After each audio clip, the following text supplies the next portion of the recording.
No, guarda que la Argentina, porque después dice, vamos a terminar como la Argentina. Guarda que la Argentina terminó como terminó por falta de peronismo. Porque no se hizo peronismo.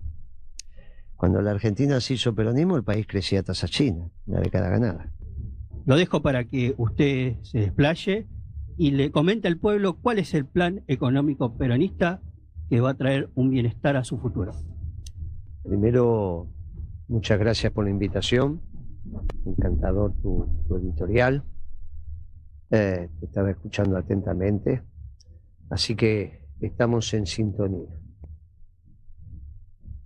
Milei, vamos a llegar al plan económico, pero tocaste muchos tópicos que valen la pena que los desarrollemos. Milei fue en la campaña el único que habló de Dios.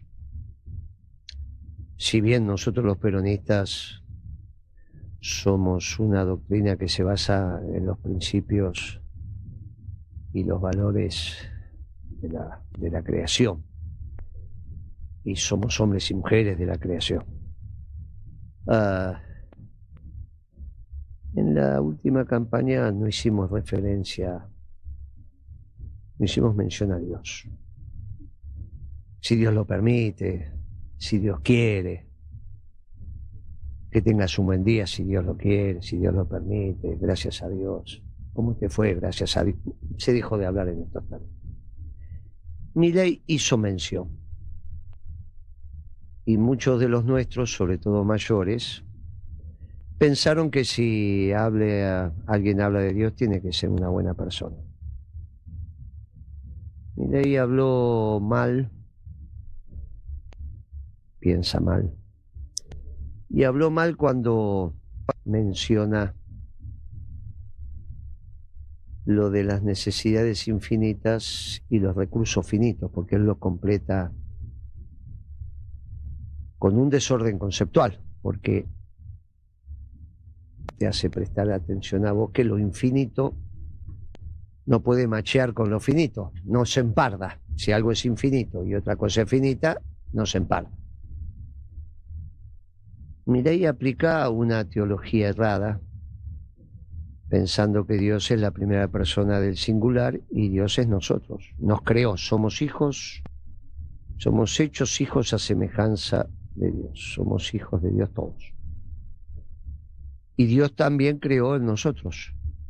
La historia de la comunidad y del nosotros es también una creación del orden espontáneo de Dios. Esto es muy importante, porque del orden espontáneo que se deriva el bien común para que tengamos conciencia de nosotros, significa que Dios es la primera persona, pero del plural. Dios es nosotros. Creó en nosotros la idea del nosotros. Para que exista el nosotros, tiene que existir la justicia social. Porque lo común a todos los hombres, creación de Dios, es el bien, por eso el bien común. Pero la búsqueda del bien común y la concreción del bien común se da con justicia social en la administración de la cosa pública, tendiendo al bien común. Eso es el problema. Ahora, ¿cuál es el hiato? ¿Cuál es el agujero? ¿Cuál es la distancia que hay entre el orden espontáneo de la creación, con los recursos que Dios creó, y las necesidades infinitas que teóricamente Milei dice que tiene el hombre? Entonces, cuando a vos Milei te dice, pero las necesidades son infinitas y los recursos no, pues hay algo que tiene razón el pibe. ¿Cómo hacés vos para explicar que eso no puede ser? Bueno, tenés que hablar de Dios. Dios es perfecto, por lo tanto no puede crearte a vos con necesidades infinitas y para satisfacer esas necesidades crear recursos finitos. ¿Se equivocó Dios? Bueno, en el momento que vos decís se equivocó Dios, el pibe, ya tenemos un lío. Ya no habla del ser superior. Si es el orden de la creación, no puede haber recursos finitos y necesidades infinitas. Hay una inconsistencia lógica. ¿Quién lo puede decir? Los ateos, porque no creen en la creación, sino lo que creen es que de alguna manera esto se fue haciendo.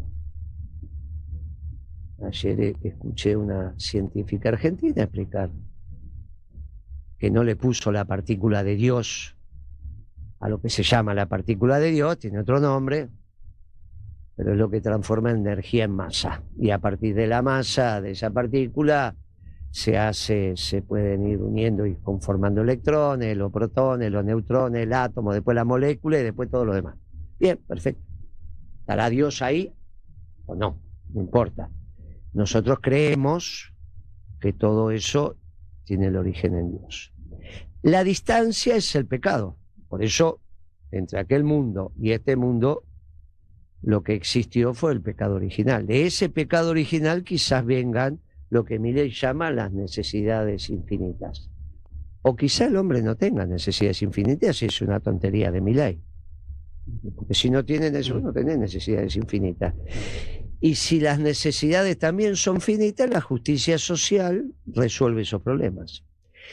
Y si hay necesidades que se van incrementando, también la tecnología. O sea que sería un problema de tecnología que los recursos emparden a las necesidades. Es un desorden que tiene Milei. Ahora, de este desorden,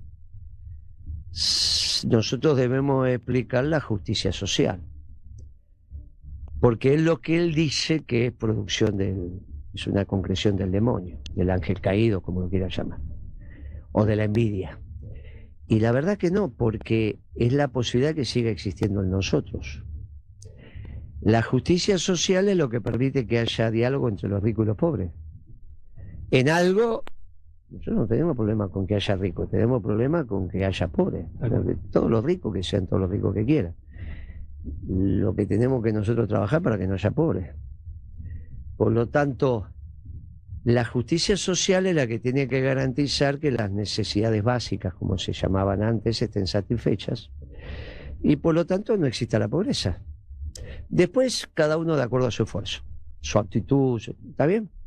Pero hay un piso que el hombre, por ser hijo de Dios, y eso es generar un esquema con justicia social. ¿Se puede hacer en la Argentina? Sí.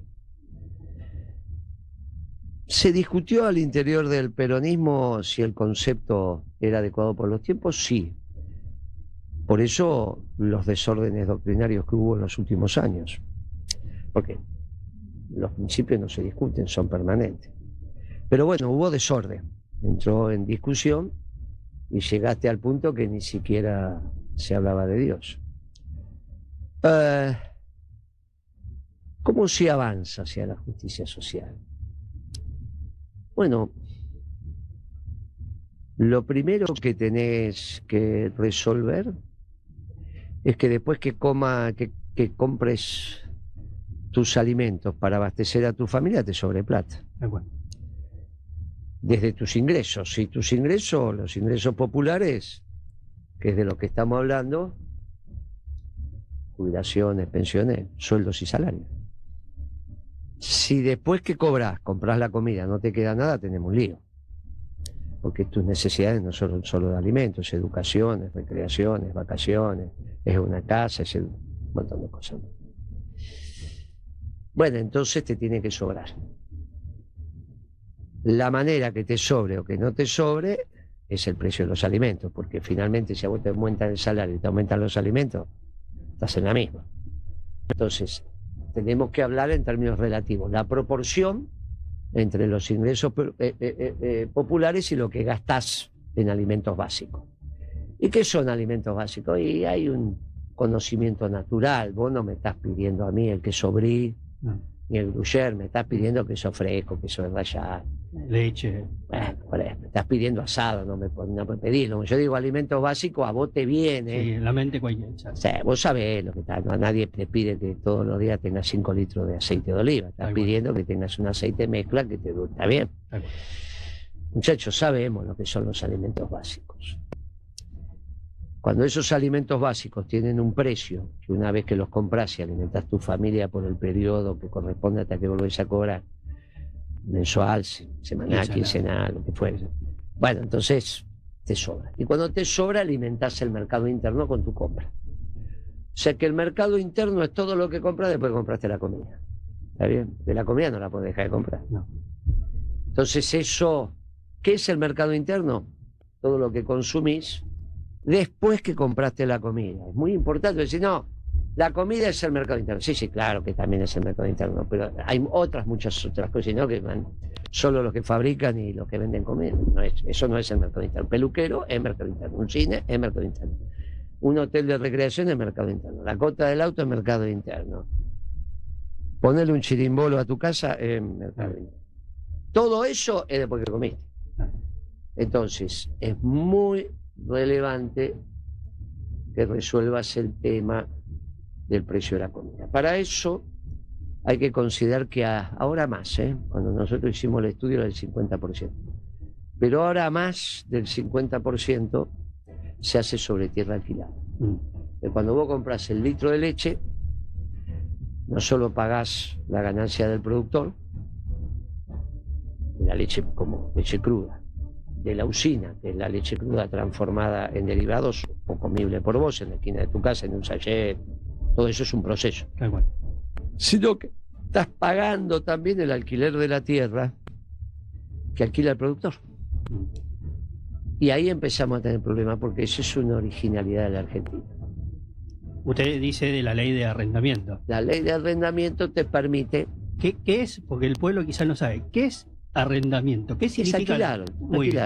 Es alquiler y arrendar es lo mismo. Exactamente. Arrendar para los campos, alquilar para las propiedades urbanas. Propiedades campestres se arrendan, propiedades urbanas se alquilan.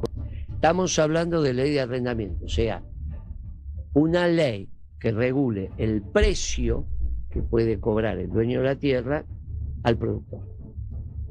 Hoy se está llevando la mitad de la producción. O sea, el tipo produce y la mitad se la tiene que dar al señor dueño de la tierra, que parece un señor feudal. Estanciero. Sí, pero es casi un señor feudal, no hay capitalismo ahí. El señor feudal era dueño de las tierras, tenía su castillo, se las daba, se las prestaba al siervo de la gleba, que era el campesino, y este le pagaba la mitad de la producción. Se hacía 2 producciones al año, la mitad de esa producción. En este caso es la mitad de una de las producciones, pero no deja de ser la mitad.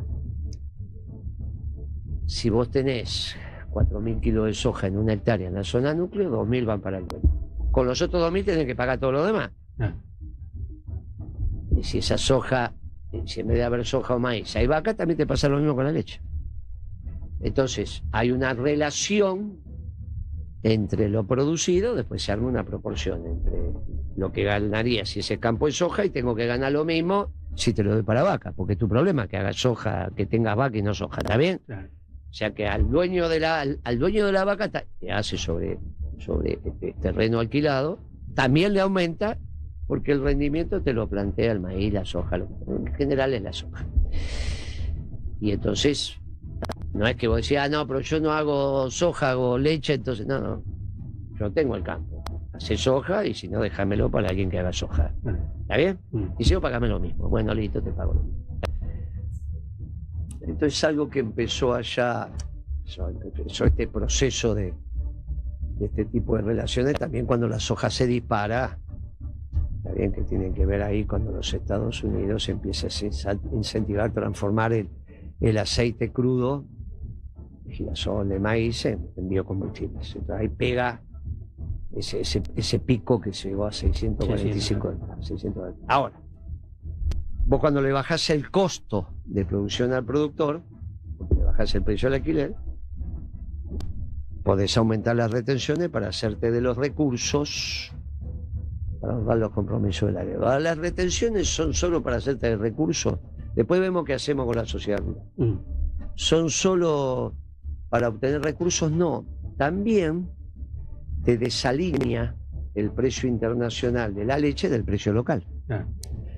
Porque si vos tenés que comprar la leche a precio internacional, tendrías que ganar también a precio internacional. Y los trabajadores no ganan a precio internacional. ¿Estamos de acuerdo? Sí. Entonces vos le estás obligando a comprar el litro de combustible o el litro de leche a precio internacional, cuando tu salario por ahí es menos de la mitad del nivel internacional. ¿Está bien? Sí. ¿Qué te permite que vos pongas retenciones? Que tengas alimentos abundantes y baratos en la Argentina para el mercado interno. Entonces vuelve el turismo de los chilenos, de los brasileños para comerse el bife de chorizo, sí, ¿cuál es el problema? Ahí ya empiezan a pagar en dólares, ya empezás a ver que no solo es que los productos que exportás y que consumen otros, sino los que vienen y consumen tus productos, que traen dólares. Y ahí vos empezás a ver los restaurantes de Mendoza llenos. La ruta del vino, tenés que pedir una mesa con un mes de anticipación. Otra cosa, lo que pasó este verano, que tenías mesa para elegir. No hay turismo, a estos precios. No solo eso, sino que también, si acompañás con un tipo de cambio competitivo, tenés mucha producción local que compite con la importada sin necesidad de que el mercado esté abastecido únicamente por productos importados. Las retenciones entonces te baja el precio de la comida. ¿Qué hacemos con el dueño de la tierra? Y te permite recaudar, que para el caso de un país endeudado es muy importante. No es nuestro momento cuando pusimos retenciones porque ahí la deuda era baja. El problema ahora sí, porque Macri, Alberto y bueno, muy bien. Lo que tenemos ahora es entonces que tenés el terrateniente que daba en alquiler su tierra, que cobraba un ingreso por eso, y que ahora la ley de arrendamiento le va a bajar ese ingreso. Lo que nosotros decimos es darle un bono a 25 o 30 años, en moneda dura, tasa de interés internacional y comercial visable en el mercado, como cualquier bono, que le compense. Nosotros pensamos que en 20 años se iguala algo que es muy relevante para la Argentina, que es las rentabilidades de la industria del campo. Hoy, la rentabilidad, que tiene que ver también con la productividad del campo, sobre todo en la zona núcleo, de eso estamos hablando. La ley de arrendamiento es solamente para la zona núcleo, no para todo el campo. No es la Patagonia, no es Entre Ríos, no es Corrientes, no es Misiones, no es Formosa. Estamos hablando, no es el Chaco, Santa Fe, salvo el sur. Estamos hablando de una zona muy particular, que es la zona núcleo de la Pampa Húmeda, que ocupa el norte de la provincia de Buenos Aires, el sur de Santa Fe, una porción, y algo del este de Córdoba. Un rectángulo que va desde el río, con esta descripción que son las mejores tierras del mundo. Entonces digo, miren, con ese bono, nosotros si tenemos los alimentos abundantes y baratos, podemos tener un salario que no necesariamente es el internacional, porque tiene que ver con el poder adquisitivo del salario. Si vos tenés alimento abundante y barato, podés tener. Y ahí entonces es que arranca la posibilidad de que te plantees reindustrializar la Argentina.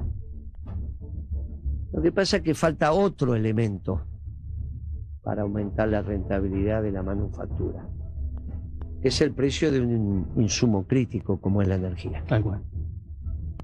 Y ahí también el petróleo del pueblo argentino. Los petroleros no son dueños del petróleo, ellos son dueños de la exploración y de la explotación. Pero entonces, sale del suelo argentino.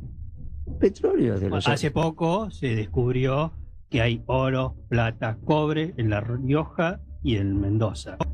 En mayo del 2025. Los medios de comunicación lo taparon, capaz que favorece a algunos gobernadores, pero la realidad es que cuando hablan de una Argentina pobre, no, la Argentina es rica por donde la mire. Entonces vos tenés que tratar de, con una economía de miseria, pasar a una economía de abundancia, potenciando y explorando las cosas que nosotros tenemos para poder potenciar todo eso. La abundancia necesaria para que haya justicia social. Tal cual.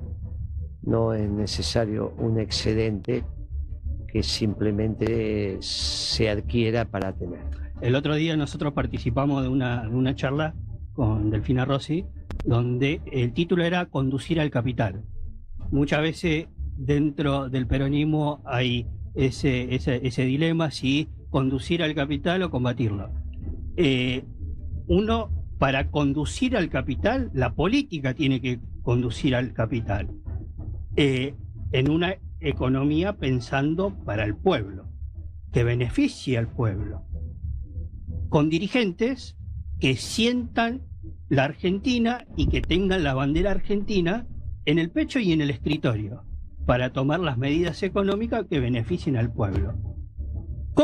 La pregunta es, ¿cómo se conduce a este capital que durante un periodo de casi 10 años está sostenido por la rentabilidad usurera financiera, que en vez de invertir en el pueblo, que en vez de invertir en el trabajador, ve como al ser humano como un costo y prefiere invertir en bolsa, en bono, ¿Cómo hacemos para conducir ese capital y que la política tome las decisiones en favor del pueblo?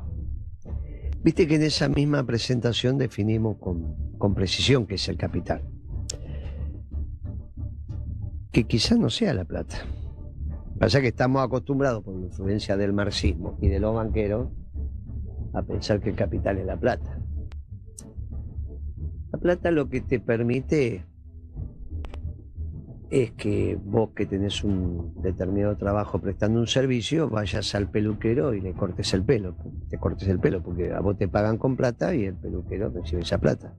Si no, tendrías que andar en la permuta. Pero lo importante es el corte de pelo y el trabajo que vos hacés, no la plata. Bueno. ¿Está bien? Porque el trabajo atrae el capital, no el capital atrae el trabajo. El trabajo y el capital atrae la plata. Lo que hay que sacarse de la cabeza es la historia de pensar que la plata es capital. La plata es plata. Claro. El capital también es lo que vos sabés hacer. Y son todos los bienes que están a disposición para que vos hagas. Esto es capital. El micrófono, el equipo que hay acá, esta mesa. Sin esto no podríamos trabajar. Claro. Vos estás trabajando, yo soy tu invitado. Entre el trabajo y el capital se produce este servicio. Lo primero que tenemos que pensar que es el capital. ¿Y para dónde necesitas que se armonice el capital y el trabajo? Bueno, para producir bienes y servicios, sino para qué. Teniendo al hombre como destinatario de esos bienes y que devienen esos bienes del trabajo del hombre. Entonces la economía tiene que estar al servicio de crear trabajo en el sector privado. No, nadie está planteando crear trabajo. Perón jamás lo dijo así. No dijo, vamos a llenar de empleados los municipios, las provincias. No. De hecho, él vio la Argentina, vio los imperialismos dominantes y dijo, esto de los argentinos, vamos a hacer astilleros, vamos a hacer... Y nosotros ponemos el precio porque está la materia prima, la producción, la elaboración, la transformación y la distribución. También en la distribución. Yo soy de La Matanza. Ajá. La Matanza tiene el mercado central como centro de distribución para poder llegar con los ferrocarriles a todas las localidades que pertenecen a La Matanza. ¿Por qué no poner en funcionamiento esos trenes para que puedan llevar mercadería a la localidad y abaratar también el costo de lo... Claro, te pones quizás en contra a un sector de los camioneros, pero ¿cómo abaratamos también el costo de la distribución? Sí, en ese caso no es tan... Es el problema, vos no pensés el viaje de ida. A veces lo que tenés que pensar es el viaje de vuelta. Porque si el viaje de vuelta vuelve vacío, la ida tiene que costar el doble. ¿No? O sea, el problema muchas veces con Tierra del Fuego no es los camiones que van, sino los que vuelven. Por eso había que generar alguna producción en Tierra del Fuego para que los camiones volvieran llenos y sea la mitad del flete. Si no, es como el taxi, ¿te acordás? Cuando iban a provincia y te cobraban la vuelta, porque si vuelven vacíos no pueden levantar allá. Entonces es obvio que están trabajando. Lo mismo pasa con los barcos, lo mismo pasa con los aviones. Ahí hay que entender que la Argentina está donde está. Está donde está en términos geográficos. ¿Está bien? Nosotros no somos un puerto de tránsito, no somos Frankfurt, no somos Atlanta, somos un puerto de destino, aéreo y marítimo. Bueno. O sea que los barcos cuando llegan acá, o llegan vacíos o tienen que cargar acá. Si son nuestros, salen de acá cargados, tienen que volver cargados, si no el flete, ¿está bien? Por eso estas discusiones sobre la eficiencia y los costos en la economía son tan relevantes, porque a veces lo que uno piensa que es una solución, claro, si yo le sumo a ese tren que vuelve, porque si es un tren de carga es de carga, y si es un tren de pasajero, porque no puedo mezclar uno con otro. Y al mercado central, ¿se lo puede abastecer por tren? Sí, pero también más o menos, no llegan todas las, ¿está bien? Todo lo que viene de Entre Ríos, Corrientes, Misiones, no llega por tren al mercado central. Algunos sí, pero otros no. Bueno, ahí tiene que ver la armonización de una buena logística. También la tenés que pensar cuando pensás la producción y la comercialización. Lo que articula ambas cosas es la logística. Ahora, sobre el tema de la energía, hay mucho para cortar. Porque pensemos que también los viajes en camión se abaratan cuando vos tenés el gasoil. Le vamos a aumentar el boleto de pasajero. Bueno, pero ¿qué aumentó? Gasoil, claro. Bien, hagamos costos. Pero el gasoil también sirve para, transformado por una máquina que se llama generador, transforma el gasoil en electrones y es la electricidad. O sea que si el gasoil está caro, no vas a tener electrones baratos. Y podés tener el gasoil. ¿Y cómo no vas a poder? Si vos tenés el petróleo, lo que hay que hacer, petróleo, gas y demás, lo que hay que hacer es el costo de encontrarlo, sacarlo al gas y al petróleo, transformarlo en las destilerías del caso y después el margen del que te lo vende, estación de servicio, lo que fuera. Esos son costos contables que están en cualquier balance de las compañías respectivas. No es el misterio de la Coca-Cola, de cuál es la forma. Bueno, cuando vos hacés el costo de exploración y amortización, te da el costo del petróleo. Porque también lo tenés que usar antes que se termine, antes que en realidad pase de moda la energía a partir de lo fósil. ¿Estamos de acuerdo? Sí. Por lo tanto, el mundo calcula una ventana de 25 o 30 años. O sea, ya tus nietos no van a vivir con petróleo. Vos capaz que llegás a la vejez. Yo ya me voy a morir con petróleo. Digamos, ¿no? La proyección de vida que tengo. Claro. No voy, se usará menos. Vos ya más o menos y ya tu hijo capaz que ni lo conoce, tu nieto ni hablé. Bueno, así se va construyendo generación tras generación. Ahora, antes que se deje de usar, usémoslo. Entonces el costo del petróleo es exploración y explotación como subtotal. Como total le tenés que incorporar la regalía y le tenés que incorporar algún componente impositivo, pero no mucho más que eso. En el costo de producción y explotación están las regalías. Bueno, listo. Después los impuestos que vos le tenés que poner, eso depende de la decisión política. Pero vos tenés un costo de barril. Y sobre ese costo de barril es que sale el costo de la transformación en los combustibles que vos usás, porque no se usa petróleo crudo. Se usa. Bueno, muy bien. En esa destilación te aparece el gas de petróleo, ¿no? Todas las derivaciones. Todas las derivaciones, todos los combustibles, desde el más liviano hasta el más pesado.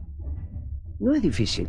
Ahora, cuando vos tenés energía abundante y barata, igual que alimentos abundante y barata, baratos son los dos vectores de competitividad que hoy se está planteando el mundo. Los que tengan alimentos y energía van a tener un peso mayor en las decisiones. Y eso tiene Argentina. Lo que no tiene es un gobierno que entienda esto. Que lo cuide, que lo defienda, porque siempre vinieron en búsqueda de lo que nosotros tenemos. Nosotros tenemos que aprender a cuidar la Argentina, aprender a defenderla, aprender a conocer cada rincón de la Argentina. Yo digo que no se puede defender algo que no se conoce. Estamos de acuerdo. Y muchas veces los argentinos, quizá por una falta de poder adquisitivo, no conocen su propia Argentina. No la recorren, no se culturizan. Yo pienso que somos, como decía Perón, un pueblo politizado sin cultura política. Porque vos le preguntás a cualquier ciudadano, y esto es formación cívica, le preguntás a cualquier ciudadano cómo se elabora una ley, cómo se distribuye un presupuesto, cómo se origina tal o cual secretaría, o cuál es la función que tiene, y quizá lo desconoce, no lo sabe. Pone el voto con la esperanza de que cumplan lo que dicen. Y cuando llegan, muchas veces no cumplen lo que dicen. Y acá entramos en el terreno también de la política y de los dirigentes políticos. ¿Cuál es la función de un dirigente político que tiene que transmitir, que tiene que enseñar, que tiene que tratar de que la otra persona, por una experiencia de vida que quizá no vivió? Yo tuve la suerte y la oportunidad de conocer a Néstor Kirchner. Néstor Kirchner, siempre cuento esto a mis compañeros que no lo conocieron, era una persona muy alta, muy carismático, y nosotros fuimos a verlo en aquella época donde en el 2010 él estaba conformando la juventud de todos los sectores.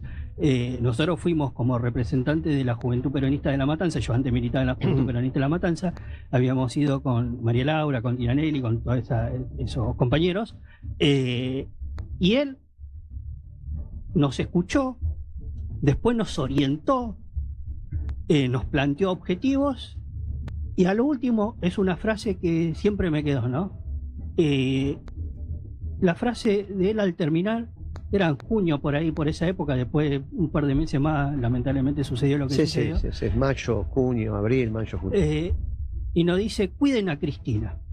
Esa frase a mí me quedó, y yo teniendo 20 años, cuando después lo despedimos, que la verdad que fue inmenso, tuve la suerte y el honor del privilegio de tenerlo 2 veces, hice la cola 2 veces.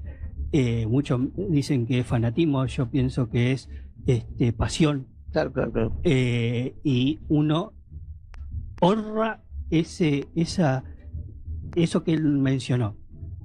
Usted se acercó a Cristina. En muchos lados, en medios de comunicación, como se acerca a Cristina, se acerca a Cristina. ¿Cuál es el mensaje hacia las bases?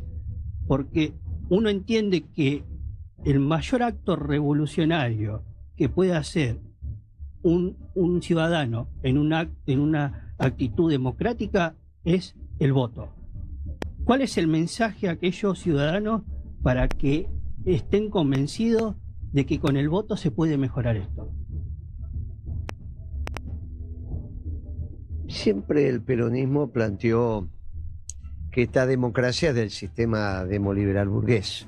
Nosotros somos revolucionarios, sobre todo en lo económico. Después somos conservadores en las tradiciones, pero como aquel árbol que para dar un buen fruto tiene que tener buenas raíces. Ahora, el voto hoy está sirviendo de contención de que lo que viste ayer en San Cayetano siga haciendo esas demostraciones de protesta en paz. 1, 2, 3, llega un momento en que votás, bueno, entonces también es una válvula de escape. Lo que el gobierno tiene que tener en claro es que cada vez quedan menos válvulas de escape. Las elecciones son una, el pueblo la está tomando con entusiasmo, igual todo depende de lo que pase en la economía, ¿no? Claro. Porque hay una relación directa entre la economía y la política y la economía.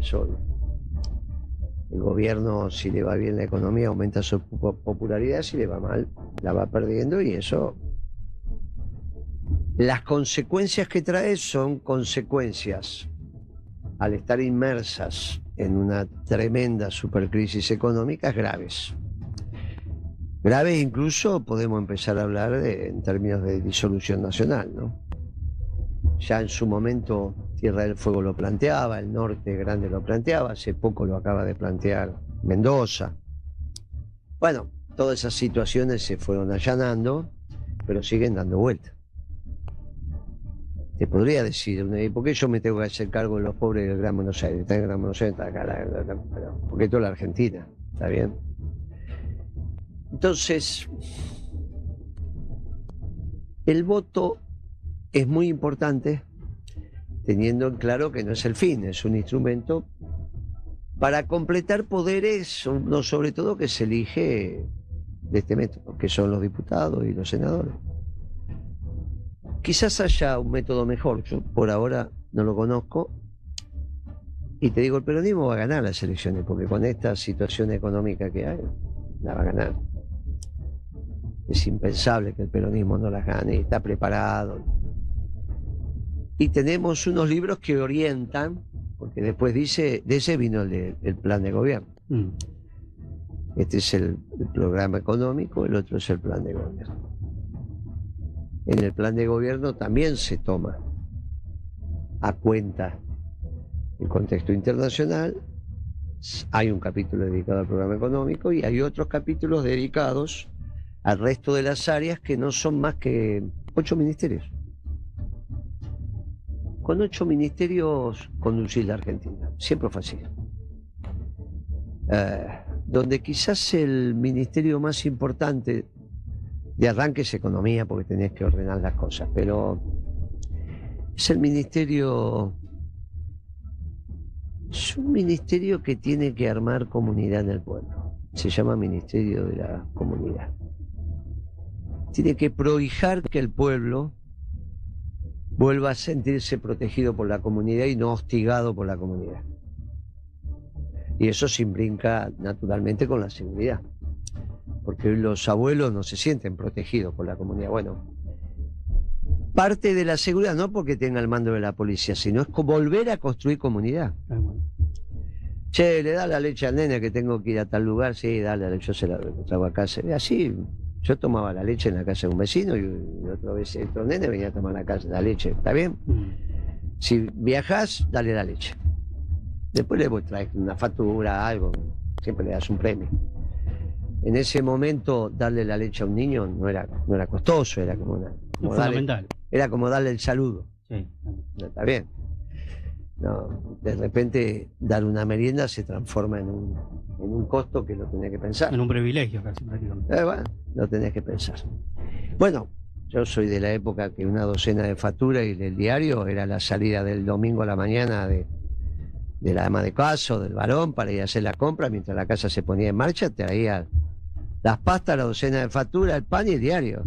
¿No? Si salía tempranito, bueno, ya comprabas y cuando volvías estaba ya todo y vos abrías el paquete de facturas y después al mediodía te comías los fideos, los traías, lo que fuera. Y eso lo hacía un trabajador. Y descansaba escuchando radio, leyendo el diario, preparando el espíritu para el partido, porque si tu equipo, si era un clásico, si no era, bueno, pasabas el domingo en familia. Agarrabas el auto, te ibas a pasear por ahí, lo estacionaba la General Paz, los pibes charlaban, jugaban, pasaban autos, qué sé yo, era una salida normal si eras porteño. Te ibas a la Pileta de Núñez, te ibas por ahí. Y si estabas en la provincia, siempre había una plaza cerca, un campo cerca, que vos...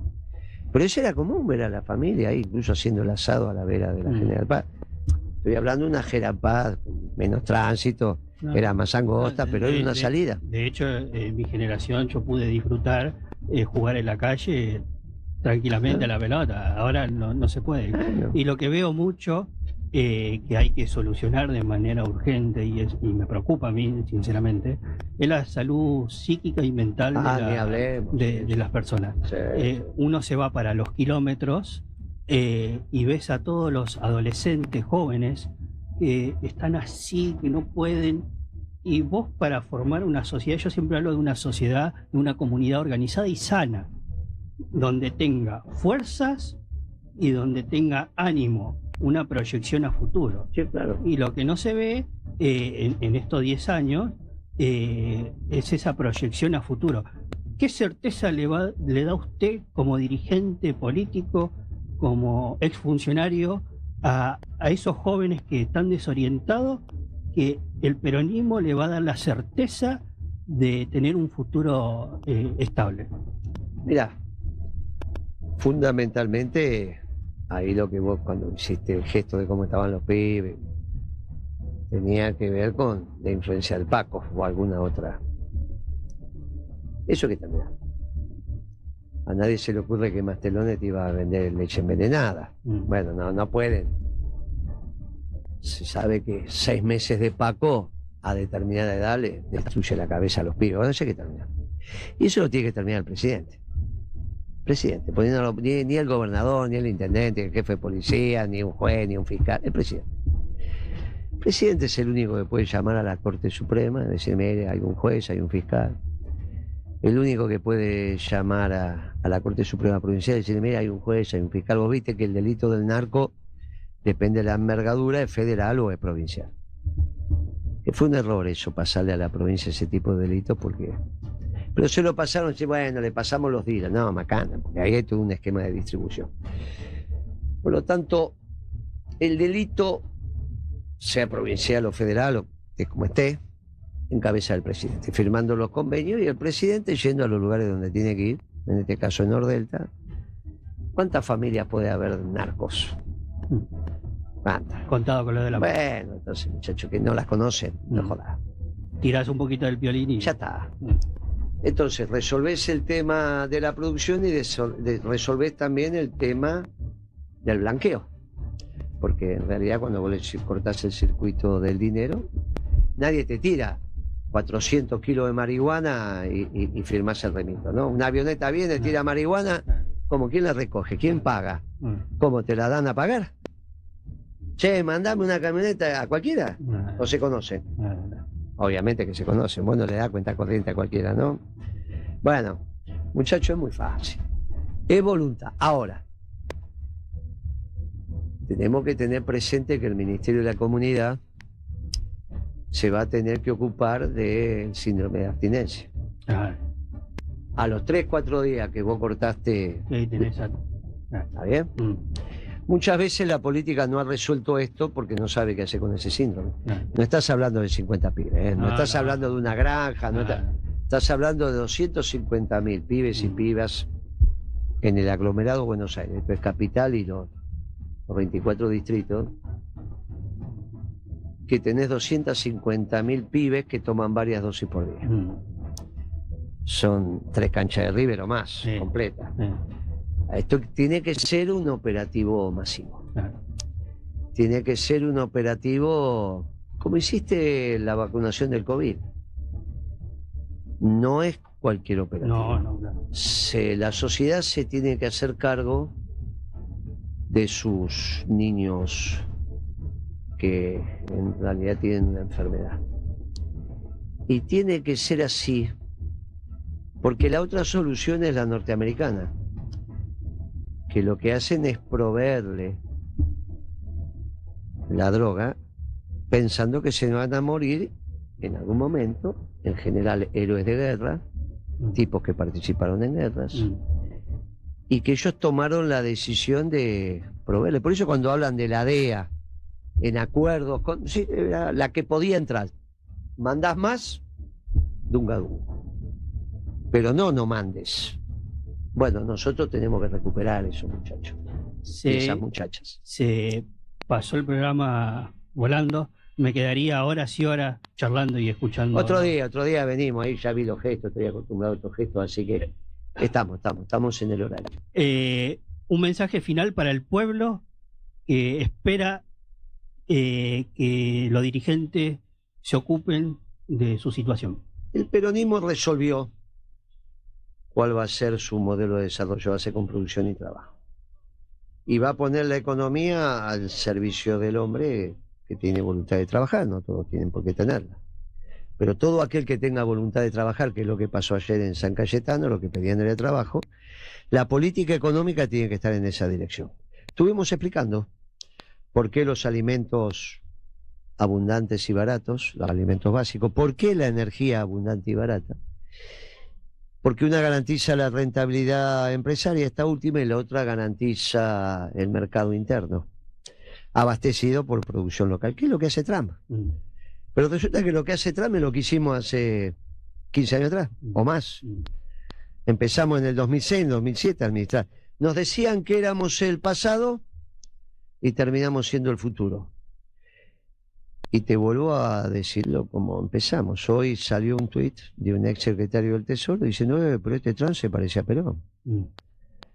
No, guarda que la Argentina, porque después dice, vamos a terminar como la Argentina. Guarda que la Argentina terminó como terminó por falta de peronismo. Porque no se hizo peronismo. Cuando la Argentina se hizo peronismo, el país crecía a tasa china, una década ganada. Está haciendo bien las cosas en economía Trump. Por eso Estados Unidos va a crecer a tasa china. Y hay que volver a hacer lo que hicimos. Si fuimos un ejemplo de economía, tenemos que volver a aplicar lo que hicimos y después con el Ministerio de Comunidad construir una sociedad de hermanos. Que la comunidad sea lo que reine en este pueblo y que sirva como ejemplo para todos los pueblos del mundo, que finalmente hay que peronizarlos. Así es, con estas palabras cierra Guillermo Moreno. Esto fue Independencia Colectiva. Muchas gracias, Guillermo. Gracias a vos. Gracias por ver el video hasta el final. Si llegaste hasta acá es porque te interesa lo que está pasando en el país y no te comes el verso de los grandes medios. Este canal es un espacio de resistencia, de conciencia y de verdad. Acá vas a encontrar noticias, análisis político y actualidad contada desde el lado del pueblo. No soy neutral, estoy del lado de los que luchan, de los que sufren y de los que no tienen voz. ¿Te gustó este contenido? Te invito a que te suscribas, que dejes tu like y comentá lo que pensás. Entre todos vamos a construir un canal que no se calla y no se vende. Gracias por formar parte de La Voz del Pueblo Argentino. Nos vemos en el próximo video.